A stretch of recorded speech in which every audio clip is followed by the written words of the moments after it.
Pero may kakayahan nga kaya silang maramdaman ng pagbabago sa hangin at temperatura, kung kaya't madalas isiping nagbibigay sila ng palatandaan ng paparating na bagyo o lindol.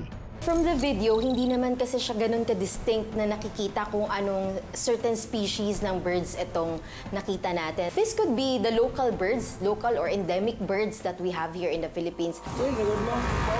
May kakayahan daw ang mga ibon na ma-detect ang mga pagbabago sa kalikasan.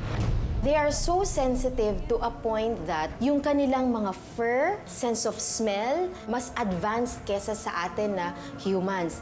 They can hear yung mga low waves na sounds that are imperceptible sa atin. So maaari na dahilan kung bakit biglang nag-appear na lang ang ganito kalaki na flock ng birds dyan sa mga syudad kung saan ay may impending na earthquake is because the animals were anxious or they felt that something is going to happen.